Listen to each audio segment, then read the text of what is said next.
Olá, André, tudo bom? Boa noite para você.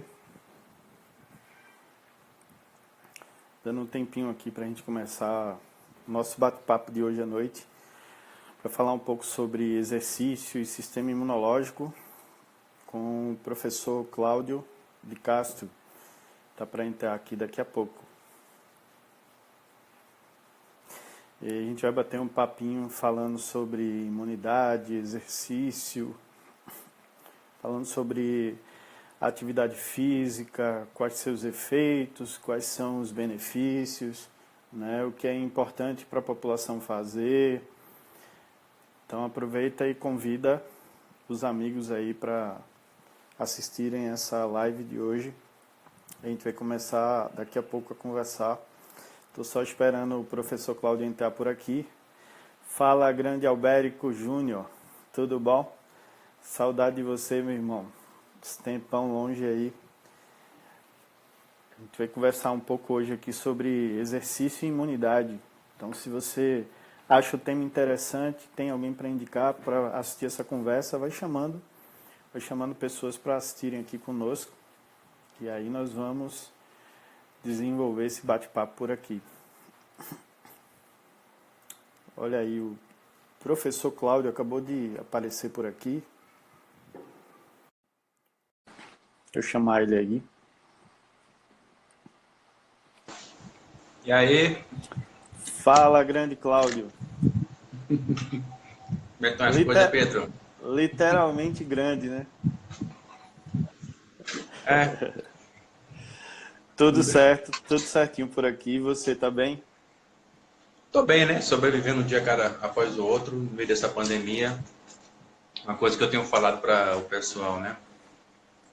Se dissesse que a gente passa 2 meses, 3 meses preso dentro de casa, é uma coisa. O problema é que a gente começou e não sabe quando vai terminar, né? Isso cria uma expectativa, cria uma ansiedade e a gente precisa muito buscar um equilíbrio emocional, porque não é fácil.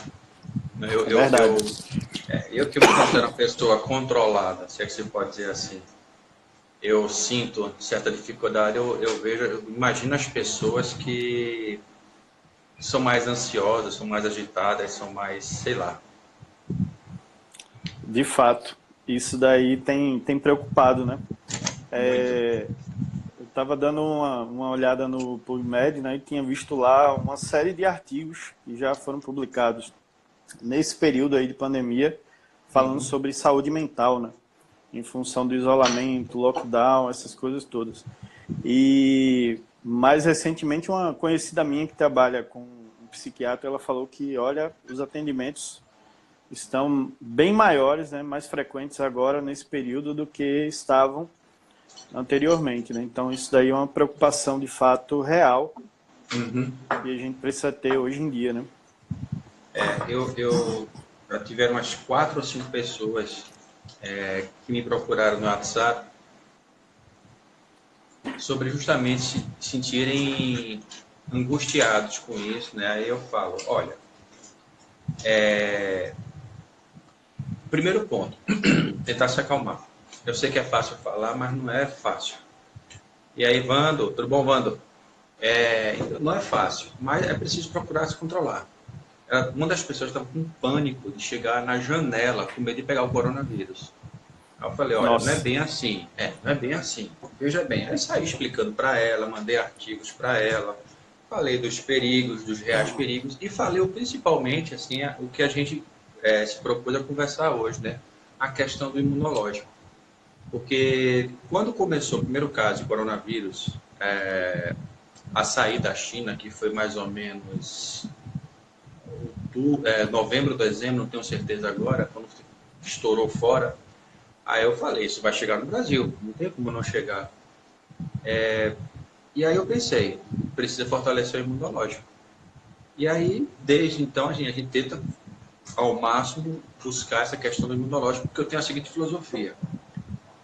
Não existe nada 100% eficaz contra a contaminação do vírus. Ah, mas se eu usar máscara e você usar máscara, cai para menos de 1,5% a chance de contaminação, certo? Cai para menos de 1,5%. A questão é, e se o vírus romper essa barreira de 1,5? Como é que está o seu imunológico? E aí foram algumas coisas interessantes, né, que se pode dizer assim, de pessoas que as pessoas que realmente assim mais sucumbiram ao coronavírus eram pessoas já com alguma comorbidade, desde câncer até coisas mais, entre aspas, simples, como depressão, que derruba o sistema imunológico, passando por pessoas com hipertensão, diabetes, obesidade. E como tiveram muitas mortes na Itália, eles já fizeram um levantamento. Mais de 80% das pessoas eram obesas, mais de 80% das pessoas que morreram eram hipertensas, mais de 80% eram diabéticas. E uma coisa interessante é que menos de 20% das pessoas eram fumantes. Os fumantes tiveram agravamento da doença, mas não foram o maior número de mortes. É uma coisa interessante, né, se você pode dizer assim. E a questão é essa, o que fazer para fortalecer o imunológico?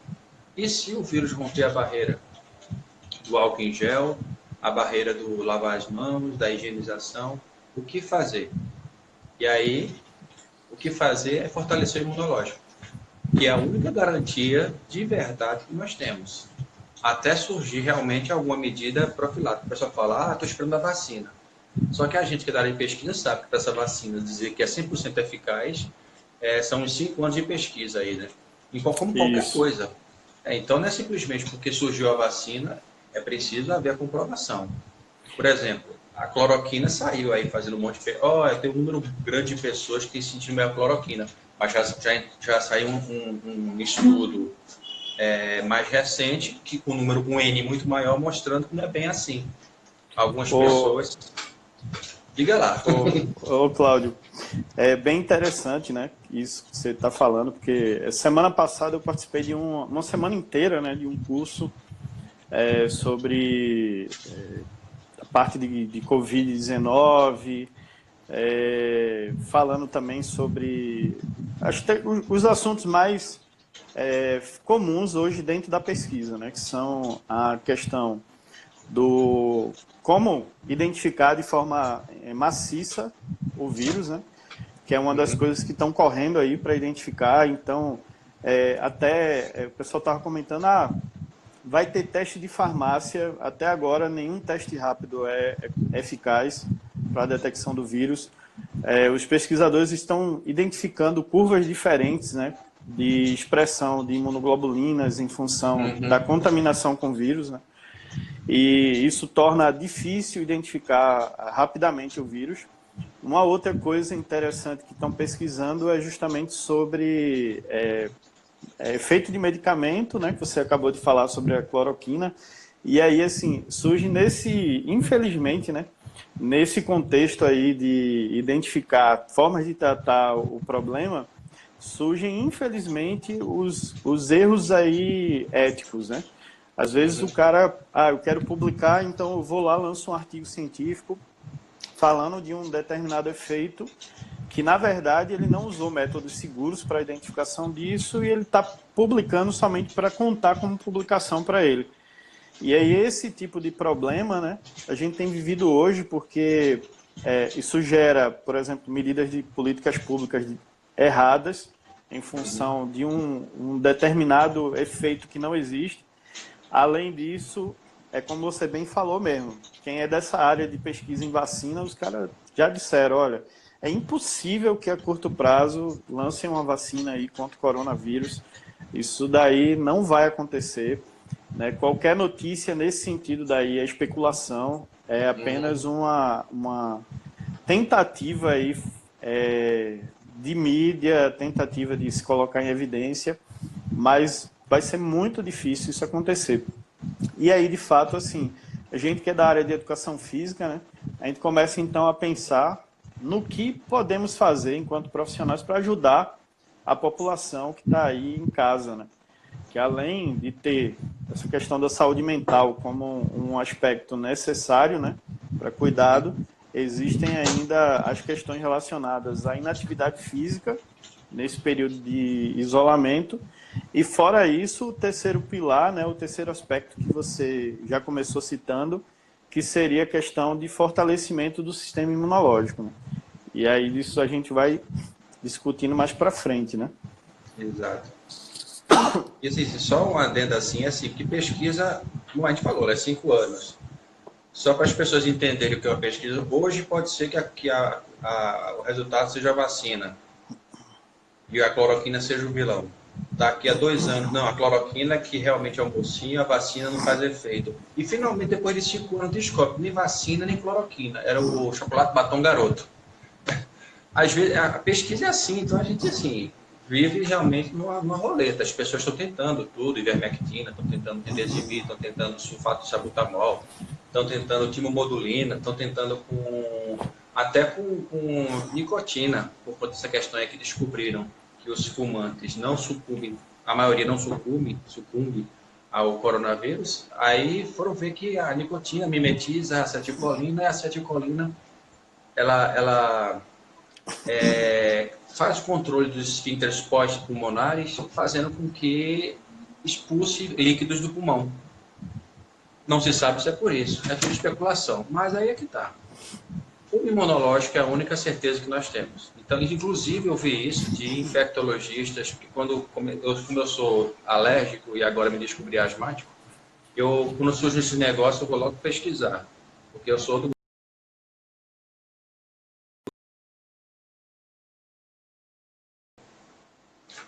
E aí,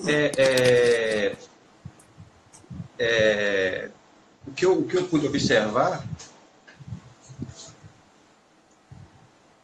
Eita, agora perdi a meada. No sistema imunológico... Eita, agora me perdi.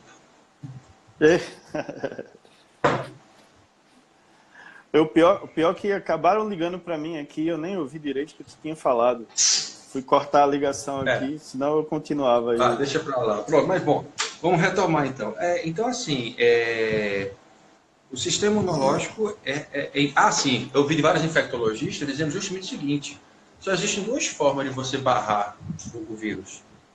Primeiro, não permitir que ele chegue. Ele chegou. A outra forma é que o seu sistema imunológico reaja. Aí pronto, é por aí. Porque o sistema imunológico, na minha opinião, que devia ter sido feito, cancelar carnaval. Se a Fórmula 1 foi cancelada, as Olimpíadas foram adiadas. Ia retomar agora em maio, que não retomou. Olimpíadas ficou para 2021. Se a Olimpíada e Carnaval e Fórmula 1 foram adiados, São João foi adiado, né? Vai ser em setembro, a Paixão de Cristo vai ser em setembro, né? São João vai ser em outubro, se é que vai ter São João. Por que não cancelar o Carnaval? Porque a fonte de renda, não sei o que. Gente, a gente está falando de uma pandemia. Então, a solução é fortalecer o imunológico, é a única certeza que nós temos. E uma das formas que a gente tem de fortalecer o imunológico, que inclusive foi tema da minha especialização, do meu TCC, da minha monografia, é o exercício físico voltado para o fortalecimento imunológico. Então o exercício físico é a solução para tudo? Claro que não. É um somatório de coisas. É exercício físico, é o sono, é como você pensa, o que e principalmente porque uma das coisas que o exercício físico faz é estimular a acetilcolina, que eu falei agora há pouco, que ajuda a expulsar fluidos do pulmão. O Luan falou aqui, como sobreviver à Globo sem um carnaval? Pois é. Fala lá, Pedro. Deu uma travada, diga lá. Deu uma travada aqui, porque meu sogro tá...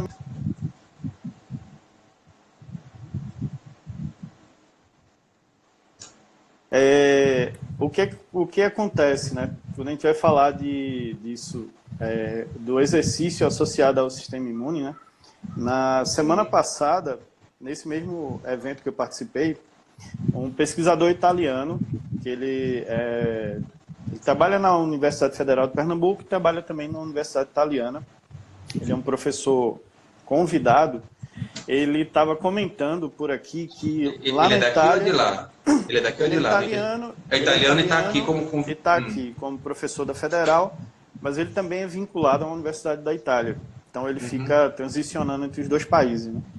E aí ele está lá na Itália agora, está preso por lá, e ele estava comentando com a gente que o governo italiano adotou a mesma estratégia que a Coreia adotou, né, de fazer testes em massa, depois que eles viram, né, o problema que foi liberar a circulação das pessoas e manter todo mundo na rua. Aí eles começaram, então, a fazer testes em massa, identificar as pessoas que estavam contaminadas e, a partir dessa identificação, eles faziam isolamento. E isso, dessas pessoas específicas. Dessas pessoas específicas, isso. E aí isso foi uma medida que ajudou a minimizar o impacto econômico e também, ao mesmo tempo, a controlar a disseminação do vírus, né? Então, hoje eles estão retomando aí a condição normal. Mas quando a gente puxa para o exercício, né, é bem interessante lembrar que desde a década de 80, que o pessoal começou a fazer essa relação aí do exercício com o sistema imunológico, né? E aí, alguns pesquisadores, eles começaram a estudar isso com base em um evento curioso, que era o adoecimento de atletas. O atleta ia para uma competição extenuante e, de repente, ficava doente na semana seguinte. E eles identificaram, olha, então existe uma relação entre exercício e imunidade. A partir de então, começaram a pesquisar. Mas hoje, quando a gente vai olhar para o exercício físico associado à imunidade, existem pelo menos 4 pilares diferentes no que diz respeito a linhas de pesquisa, né? Tem gente estudando essa relação do exercício com infecções. Tem gente que está estudando a relação do exercício com a ação anti-inflamatória. Tem pessoas que estão estudando o exercício físico com a nutrição associada, né, os efeitos concomitantes do exercício e da nutrição. E surgiu mais recentemente uma nova ala aí de interesse que é chamada de imunometabolismo, que se associa, né, aos diferentes metabólitos associados ao exercício que podem produzir impacto no nosso sistema imunológico. E aí, só lembrando, né, para quem está assistindo aí, toda vez que a gente faz exercício físico, isso gera aumento de hormônios de estresse, né, ou os hormônios metabólicos, né, adrenalina, noradrenalina, cortisol. Então, esses hormônios aí... Isso. Esses hormônios, eles têm uma ação direta nas células do sistema imunológico, porque essas células possuem receptores para esses hormônios. Então, independentemente do exercício que você faça, vai haver alguma mudança transitória na imunidade. O que me preocupa hoje em dia, né, é fazer com que as pessoas entendam, né, quem que está sujeito, de repente, a ter um efeito de imunoestimulação e de fortalecimento da imunidade. Quem que está sujeito, de repente, a ter uma imunossupressão associada ao exercício físico, né? E aí, isso me preocupa por quê? Porque hoje a gente já sabe que o impacto do sedentarismo na vida das pessoas é muito deletério e a gente sabe, e de fato, que é fundamental que as pessoas elas comecem a praticar exercício em casa e que evitem a inatividade nos seus lares, né? Porque senão elas vão sofrer muito mais com a saúde. Mas, ao mesmo tempo, eu fico preocupado com aquele tipo de pessoa que, de repente, não fazia nada antes dessa pandemia e agora resolveu fazer na sua casa, à distância ou sem orientação, né? Essas pessoas não sabem que, dependendo do que elas fizerem, elas podem ter um efeito adverso do exercício físico. Esse efeito não é comum, por exemplo, para uma pessoa que está habituada a treinar, que está lá fazendo o exercício dentro do seu nível normal de esforço. Mas para um sujeito que não faz nada e que começa, de repente, a fazer exercício agora, ele pode sim se colocar numa situação, de repente, de imunossupressão e apresentar uma janela aberta de oportunidades para infecções, né? Então, ao invés de melhorar a condição de saúde, acaba que transitoriamente piorando. A gente sabe que depois volta ao normal, o sistema imune ele volta à sua condição normal, mas existe uma mudança transitória dependendo do nível de esforço praticado e de quem está praticando, que pode gerar um problema, né, um prejuízo. Então, essa é uma das questões que eu também tenho conversado com algumas pessoas, né? Sempre que alguém vem conversar comigo sobre exercício, eu falo logo, olha, vamos primeiro entender quem é o sujeito que vai praticar esse exercício. E aí, depois desse entendimento, E a gente começa, então, a traçar estratégias dentro do exercício físico que possam ser salutares para aquela pessoa. Você estava comentando no início desse bate-papo sobre as comorbidades, né? Hoje eu estava Uhum. lendo um ponto de vista de uma revista científica que falava sobre o diabético, né? O diabético e o risco que esse diabético tem. E aí nessa publicação, os autores eles comentavam que os diabéticos eles têm 3 vezes mais chance de morrer se porventura desenvolverem lá a Covid-19 do que um sujeito saudável, né? Do que um sujeito sem diabetes. E aí a gente fica realmente preocupado, né, com essas questões. Tem uma vertente, entre aspas, nova, falando sobre a doença se prolifera mais rápido em ambientes ácidos. E aí tem até gente dizendo, se você beber água mineral, você adoece. Não, não é bem por aí, não. Mas a questão é, quando você está com excesso de peso, obesidade, você tem excesso de triacilglicerol, você tem muito colesterol, tem ácidos graxos livres e ácidos e o álcool, terminação OL é álcool, né? São da família dos lipídios. E ol e ácido para deixar o ambiente mais ácido. É aí que vem as doenças, né? E aí vem o caso de diabetes, hipertensão. E, e as pessoas vão, eu acho, essa impressão que eu tenho, que eu já tinha lido isso no começo do século XX, ou século XXI, que o século XXI seria o século das viroses e das doenças de cunho emocional. Então, as pessoas que cuidarem da saúde são aquelas que vão realmente sobreviver ao século XXI. E aí é que está. Eu acho que as pessoas vão começar a se preocupar mais com essa questão de saúde. A academia ainda é muito cheia de gente que vai para o fitness, a escola francesa, para quem é da educação física está assistindo. E a gente está entrando agora na escola sueca, que é promoção da saúde. A gente vai viver um novo momento. As pessoas realmente vão buscar exercício físico, primeiro, obviamente, para tratar hipertensão, diabetes. Eu, como avaliador físico, muitos anos em academia, percebi isso. O grosso do grosso do grosso das pessoas que procuram é buscando justamente a saúde. E agora com esse advento agora do coronavírus, as pessoas vão começar a dar mais atenção à questão do sistema imunológico. Porque eu já vi muitos infectologistas elevam o pensamento a algo superior, uma boa alimentação, exercícios, atividades físicas, como eles falam, né? E a gente já corrige para exercício físico. Então, realmente, as pessoas com essas comorbidades têm um índice maior de mortalidade, não só com coronavírus, mas com muitas outras doenças.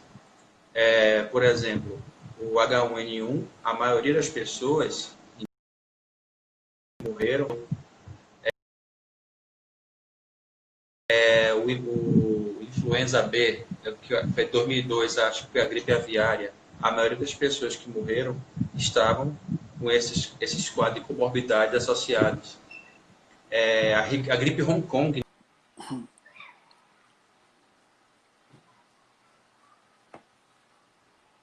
falha daqui agora, não cheguei a cair não foi? Não, Caio, não. Pronto. E a gripe Hong Kong, em 1997, a maioria das pessoas que sucumbiram eram pessoas com comorbidades.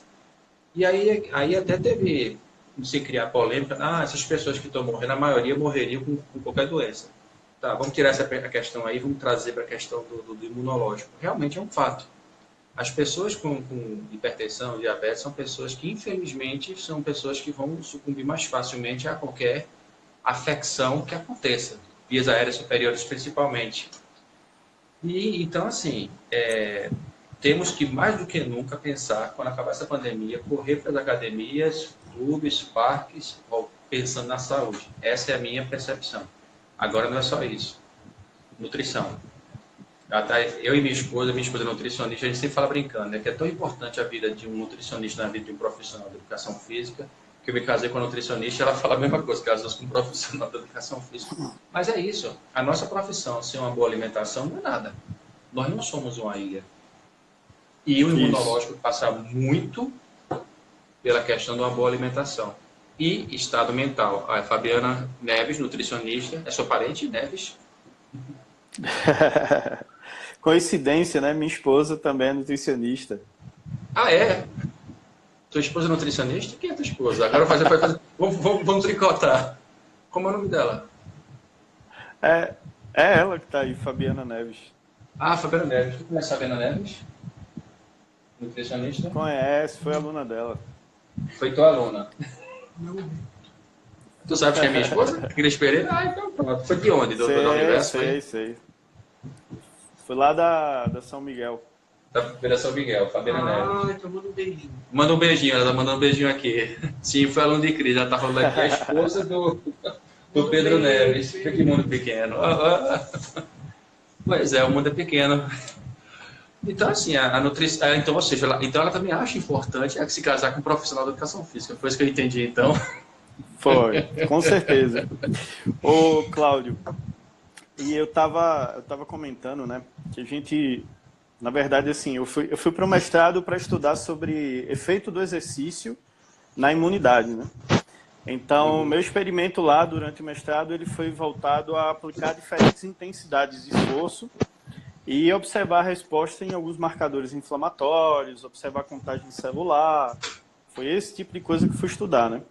E aí, pegando um gancho aqui do Rafael Vicente, que ele fala assim, alguns artigos falam que o indivíduo treinado tem que observar o nível de esforço, né? E pegando um outro gancho aqui da Simone, que falou que um outro problema do exercício em casa é a lesão, né? Por exemplo, o sujeito se lesionar quando está fazendo exercício, que é realmente uma questão interessante.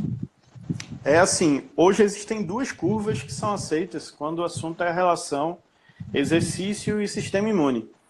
Uma curva é a curva em J do David Niemann, que ele publicou há muitos anos atrás, que falava que um sujeito sedentário ele tem um risco médio de adquirir uma infecção do trato respiratório superior.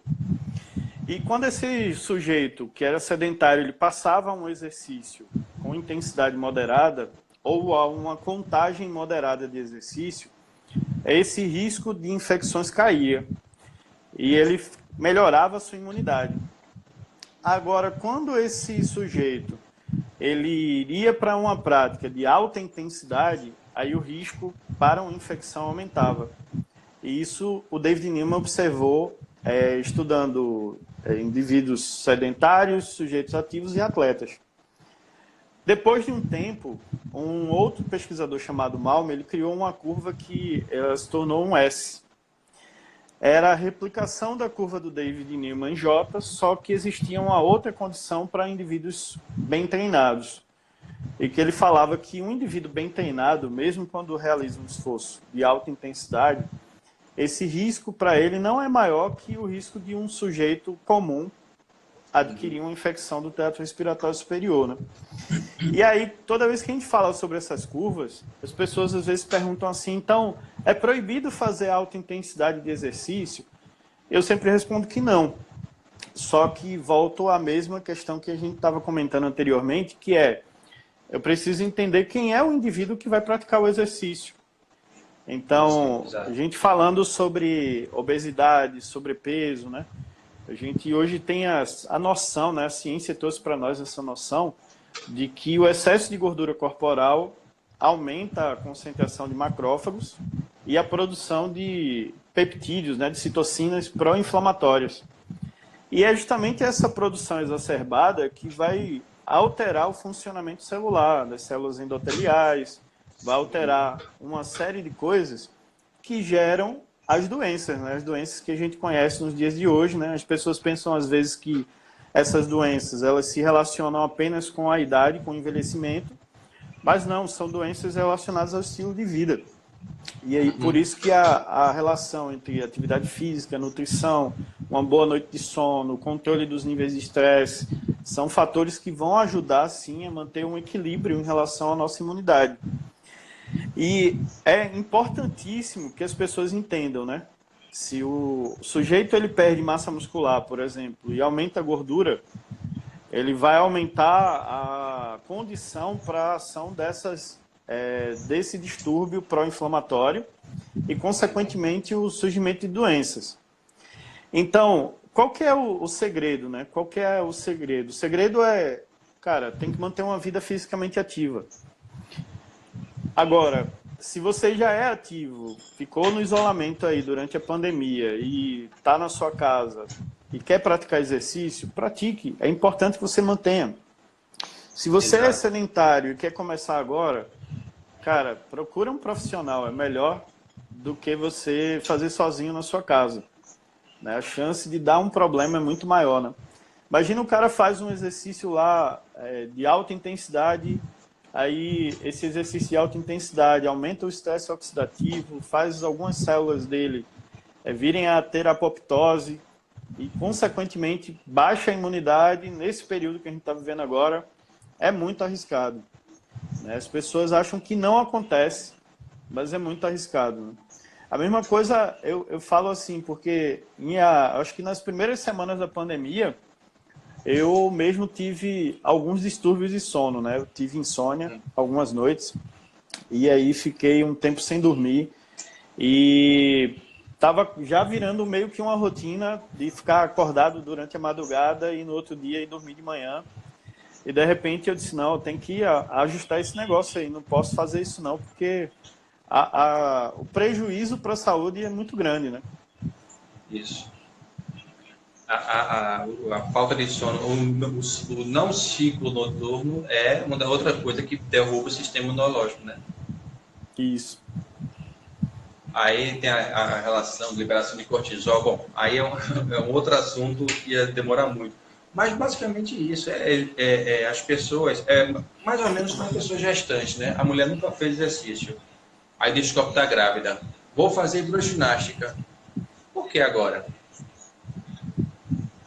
E às vezes não é nem saudável. Então, essas coisas têm que ser vistas. Então, agora, em termos de diminuição de ansiedade, porque afinal o processo de ansiedade, o processo de estresse, o processo de angústia, o processo de enclausuramento, que é uma coisa que eu falo.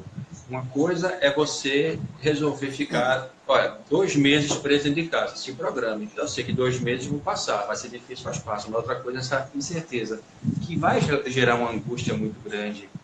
E aí é que está. Aí o que eu digo para essas pessoas, faça uma caminhada leve dentro de casa. Por quê? Queira ou não queira, não é um exercício, oh meu Deus, um exercício, uma caminhada leve. Principalmente para as pessoas mais idosas, né? Que até discuti isso, debati isso com o Cristiane, que é minha esposa, que a nossa geração foi uma geração que se acostumou a ficar meio preso dentro de casa, né? Se adaptou, muito de assalto, de violência. Mas nossos pais, nossos avós, eles não sabem o que é isso. O tio dela, que hoje está com 96 anos, passou um tempo morando na casa da mãe dela, lá com a avó dela, que são os irmãos, né? E ele abriu o portão, de manhã cedo, abria a porta da casa, abria a porta da rua, ia varrer a calçada. Caramba, isso é muito perigoso. Ele estava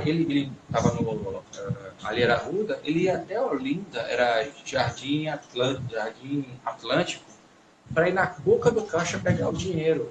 Porque para ele não aceita esse negócio de ir para uma máquina e tirar dinheiro.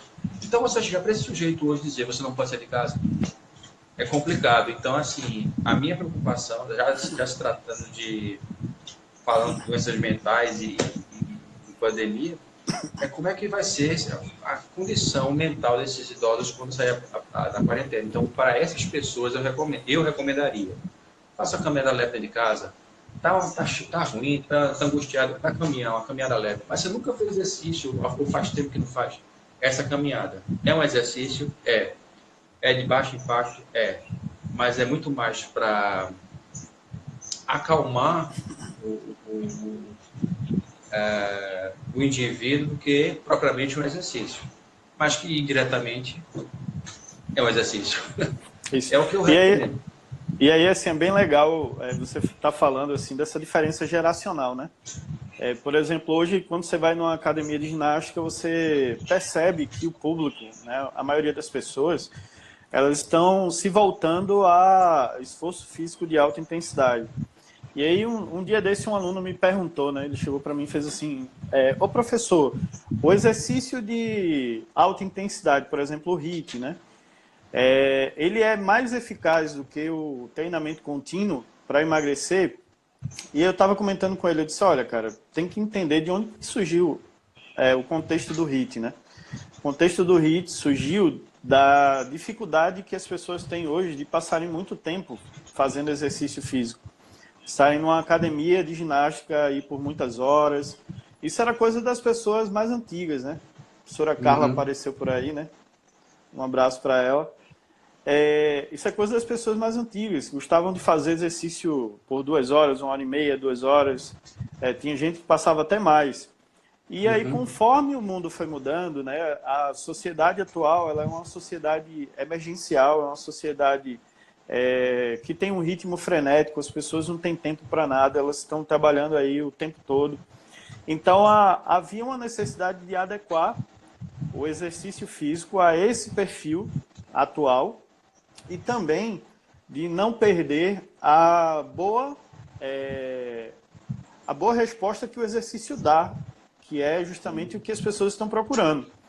Então, daí vamos aplicar um esforço que seja intervalado, que seja com doses menores, né?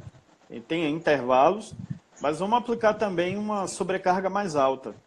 E a maioria das pessoas hoje que vão lá, principalmente o público mais jovem, vai para a academia e já está acostumado com esse tipo de rotina.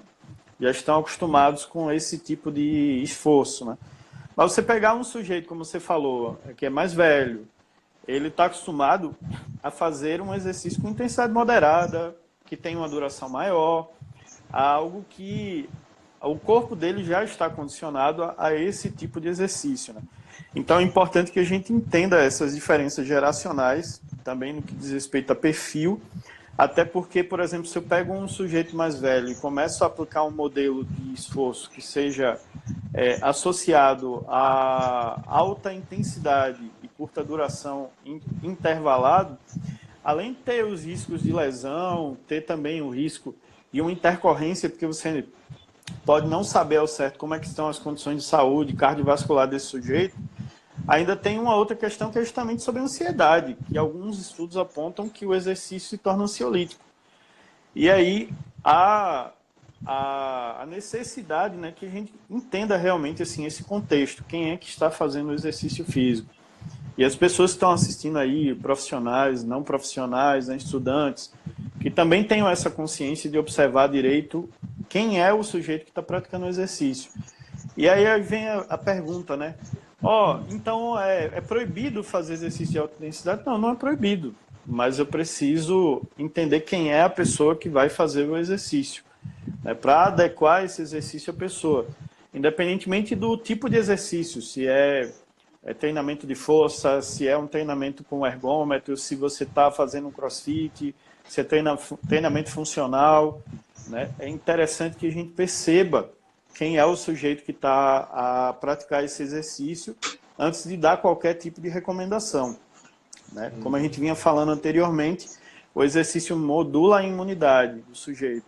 Eu posso tanto gerar para ele um benefício, que é dar para ele um estímulo que cause aumento da imunidade, um recrutamento maior a nível celular, e que faça com que ele tenha uma proteção aumentada dentro de um certo período de tempo, como eu posso dar para ele uma carga de exercício que pode deixar ele imunossuprimido e fazer com que ele esteja mais suscetível à doença. Então, essa conscientização é que precisa ficar claro para que as pessoas possam fazer exercício com segurança, né? É aquela história, né? O veneno e o remédio, a diferença é a dosagem. O exercício é a mesma coisa. E é o que eu digo também, né? Até água em excesso faz mal. Mas é por aí, é saber dosar. E, infelizmente, a gente está vendo muita gente empolgada em quarentena, em fazer lives, em passar exercício. Mais uma vez, não é que isso seja ruim, mas a gente, já que estamos de forma remota, a gente tem que ser menos generalista e mais individualizado, porque você não está do lado da pessoa para poder fazer um acompanhamento direto.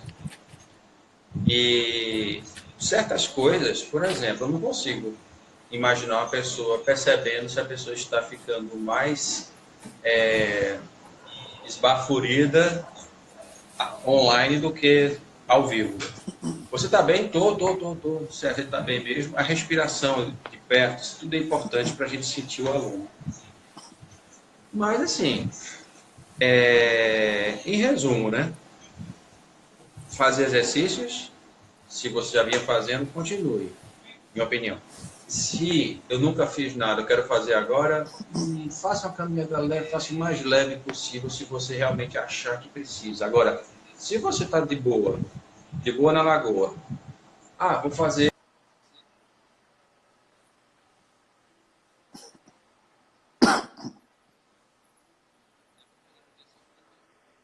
aí desses blogueiros de modinha, vou fazer agora um treino com ele, porque agora estou em casa sem fazer nada, agora eu vou virar ramo. Não deveria nem fazer isso na academia, quanto mais em casa, né?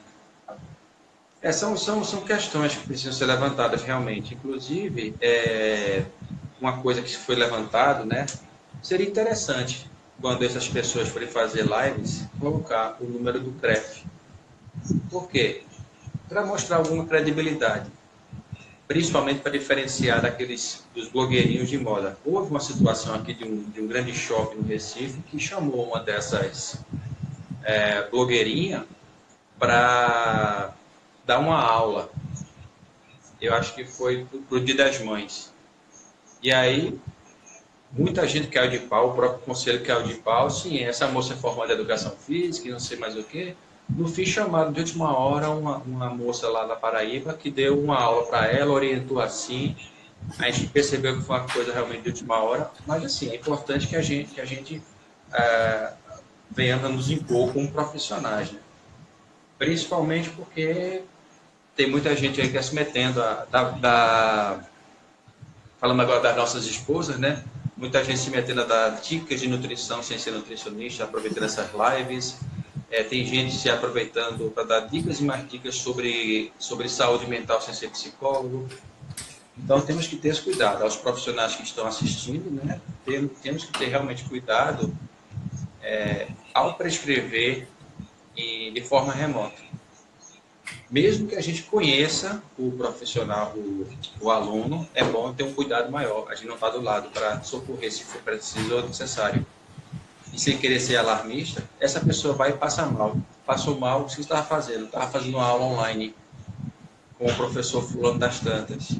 E aí eu passei mal.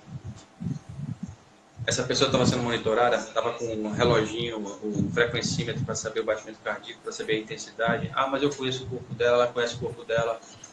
Não é bem assim, né? E aí, em tempos de pandemia, qualquer descuido em relação ao exercício exacerbado que venha baixar a imunidade é problemático. Ainda mais que, uma coisa que você falou, a gente baixa a imunidade. Pode vir o coronavírus associado a um outro tipo de infecção. Imagina você pegar influenza A, B e coronavírus de uma vez só. Nossa, é possível. É possível. Sua imunidade está baixa. Se teve uma imunodepressão devido a um exercício exacerbado, isso é possível? Claro que é. Mas, assim, é muito azar também, né? Mas que é possível é. Olha, Dio Rodrigues, aproveitando. Olha, Carla que entrou aí. O Edgar Neto, ele fez uma pergunta aqui. Ele botou assim: o hábito de treinar ensina pessoas a entender, a respeitar os seus limites, ou seja, compreender quando deve parar, assim como compreende quando deve ir além para não estagnar. O que podemos fazer para compreendermos mais sobre esses limites do nosso corpo, né? Bom, existem princípios, né, do treinamento físico que, na verdade, durante o curso de educação física, o profissional vai aprender, né, o estudante vai entender, e esses princípios, eles norteiam-se em diferentes aspectos, Edgar, incluindo, por exemplo, a adaptação dos tecidos corporais, com quanto tempo o tecido muscular se adapta ao nível de esforço, o entendimento, por exemplo, de quanto tempo seus ligamentos e tendões também se adaptam ao nível de esforço. Existe o aspecto cardiovascular, que é outro aspecto também a se observar. Por exemplo, o professor Cláudio estava falando sobre monitoramento da frequência cardíaca. A gente usa esse monitoramento para controlar justamente a intensidade do esforço que o sujeito está desenvolvendo.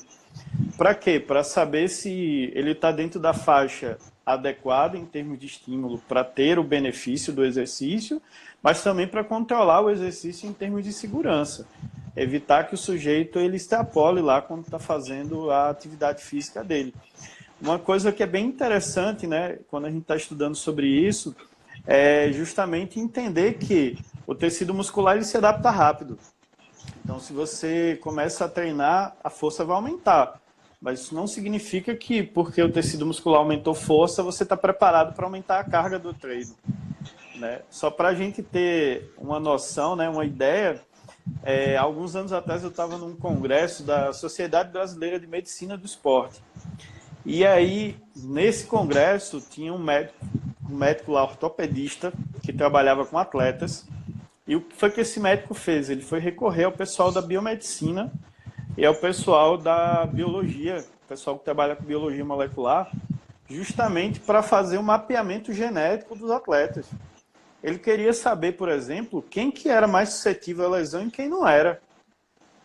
Só para a gente ter noção que, quando se trata de atleta, existe esse cuidado, né? Tanto no que diz respeito ao sistema cardiovascular, quanto no que diz respeito ao sistema neuromotor. Além disso, né, existe também um cuidado justamente assim, de evitar que, por uma sensação, né, às vezes a pessoa está muito motivada a fazer o exercício físico e a motivação pode dar para ela a impressão de que ela já está preparada para alcançar um nível mais alto de esforço. E nem sempre é assim, né? Na prática, nem sempre é assim. O cara acaba se lesionando quando vai fazer esse tipo de atividade. Com o sistema imune, é do mesmo jeito. Não à toa, o David Neyman, que foi o pesquisador que eu citei aqui, que ele tratava dessa questão da relação exercício-infecções, ele se voltou a estudar junto com o pessoal da nutrição. Porque a ideia é como a nutrição pode me ajudar a minimizar a perturbação que o exercício causa na imunidade, né? Isso falando de esforços com alta intensidade, né? Os caras foram atrás da nutrição para tentar um apoio para ver se o atleta ele pode treinar e não ficar doente. Imagina o sujeito que está em casa sem acompanhamento, né, e está fazendo o exercício sozinho, nem tem acompanhamento nutricional, nem tem acompanhamento profissional. É muito complexo, né? Não é uma situação simples. Você me fez lembrar uma situação que não tem muito a ver com o tema, mas uma vez eu li que o maratonista que vence a prova não é o que é mais resistente, porque todos eles são capazes de terminar e vencer a prova. Mas no terceiro quarto de prova, existe uma liberação exacerbada de serotonina. Então, cria uma euforia, uma sensação de bem-estar, de prazer. E se o cara não controlar essa euforia, ele se desgasta e não consegue terminar o último quarto de prova, os últimos 10 quilômetros. Então, é mais ou menos por aí. Poxa, não é você conseguir ter força, não é ter força e conhecer o corpo. Às vezes você se deixa levar, no bom sentido da palavra, por certas reações hormonais, endorfina, serotonina principalmente, e às vezes você rompe algumas barreiras e rompe algumas fibras musculares e rompe alguns ligamentos. Não tem, assim, por mais que você conheça o corpo, você não é imune.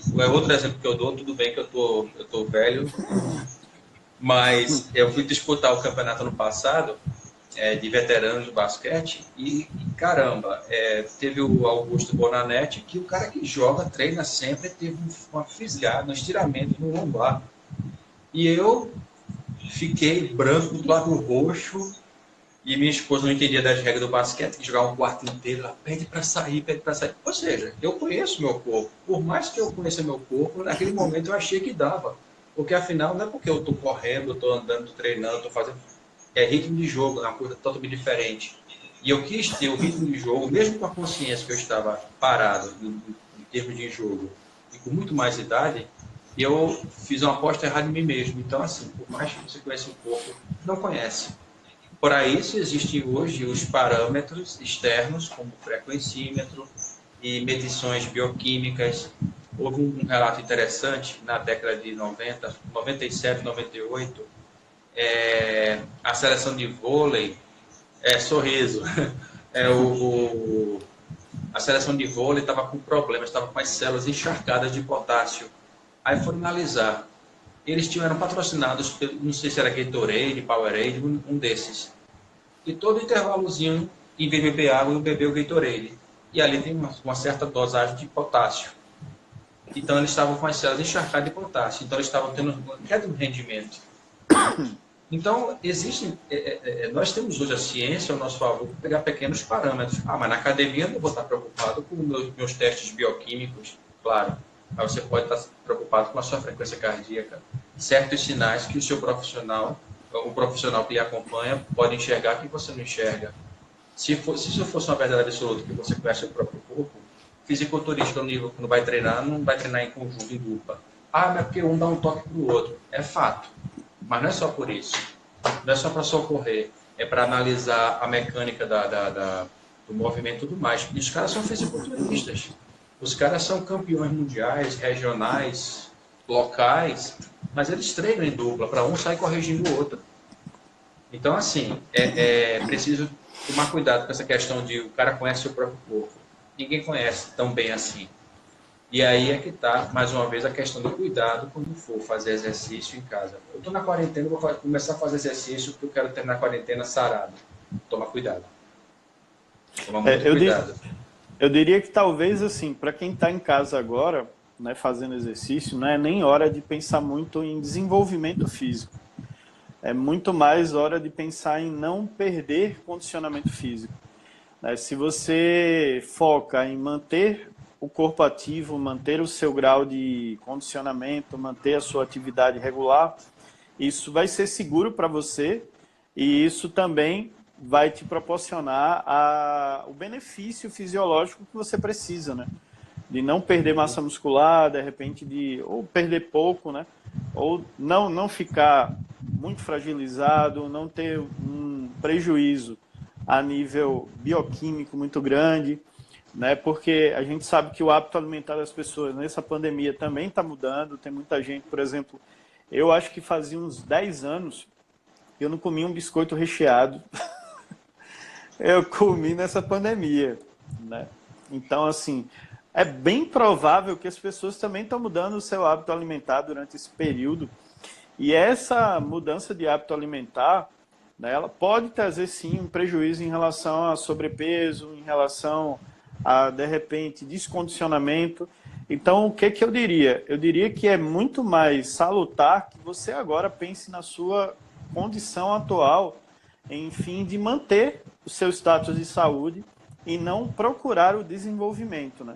Porque se você for focar em desenvolver o condicionamento físico agora, nesse período em que o acompanhamento está virtual, é bem provável que a chance de você acabar se machucando seja grande, né? Até porque o profissional não está junto, como o Cláudio bem citou, para estar observando a questão da biomecânica. O profissional não está monitorando as variáveis fisiológicas relacionadas ao esforço. Ou você vai se machucar, Deus o livre, acontece uma coisa pior, que é você ter uma parada cardíaca durante o exercício, ter outro problema parecido, né, que pode acontecer, né, que aí, assim, atleta de alto rendimento, ele vai para um médico na pré-temporada para avaliar a condição de saúde e observar se ele pode ou não fazer parte daquela rotina de treino, daquele grau de esforço que é altíssimo. E você que vai para a academia e muitas vezes nem uma avaliação física faz. Você vai, às vezes, nem faz nenhum tipo de acompanhamento médico. Você vai para lá e se matricula eu vou citar aqui, não vou citar o nome para não ser antiético ao extremo, mas tem alguns estabelecimentos que hoje nem o professor prescreve mais. O cara já pega um aplicativo de celular, bota lá o nome dele, a idade e o aplicativo prescreve o treino dele, cara. Você vai e o aplicativo prescreveu o treino e o sujeito vai fazer o treino prescrito pelo aplicativo, que nem sequer um contato humano teve. Você não passou por nenhum processo de triagem, não passou por nenhum procedimento relacionado à observação de aspectos de saúde, e de repente você vai submeter seu corpo a uma mudança radical, que é o exercício físico, e pode sim ter algum problema em casa, viu? Então, assim, se você puder, uma dica que eu dou foca em manter a tua rotina normal e não em procurar ganhos nesse período agora que você está à distância, né? Se você fizer isso, manter o corpo fisicamente ativo, você vai receber um benefício que o corpo produz, né, durante o exercício, que é justamente um efeito anti-inflamatório. Esse efeito anti-inflamatório do exercício é um efeito que ajuda a manter uma boa imunidade. Se boa parte das doenças que a gente conhece nos dias atuais são doenças causadas por uma inflamação crônica, gerada por um distúrbio relacionado a excesso de gordura corporal, excesso de peso, sedentarismo, tudo isso, o exercício físico ele é capaz de promover um efeito anti-inflamatório e esse efeito anti-inflamatório ajudar você a combater essas doenças, a tratar e também a controlar esses distúrbios de saúde que tem agravado, sim, o problema da SARS-CoV-2, né, que tem agravado com essas pandemias que o Cláudio citou ao longo dessa conversa de hoje, né? A Ana botou aqui, o que vocês acham de academia EAD? Ó, eu vi que lá na Europa, por exemplo, tem academia que é assim, né? O cara tá numa sala, ele vai dar uma aula de bike indoor, Cláudio. Imagina, bike indoor. E aí o cara tá no estúdio e ele vai fazer a aula lá do estúdio e vai transmitir para uma série de academias que vão assistir ao mesmo tempo e a galera tá na sala sozinha e o professor tá no estúdio lá dando aula de bike indoor. Né? O cara dá o quê? Em 3, 4 academias ao mesmo tempo? Seria isso, simultaneamente? Isso, simultaneamente. Posso não responder? É bem complicado, viu, Ana? Bem complicado isso daí. A gente está falando assim que a tecnologia ela é sim um recurso importante, né? Por exemplo, o profissional que dá aula de personal e está dando aula para os seus alunos à distância, óbvio, isso daí é muito bom, isso é muito importante. Desde que, assim, tenha realmente a consciência que agora não é período para excesso. É período para ser conservador no que diz respeito ao exercício. Né? O excesso pode sim trazer um problema grande. Né? Então, assim, fazer uma live, eu tenho acompanhado alguns profissionais que estão dando aula via live, né?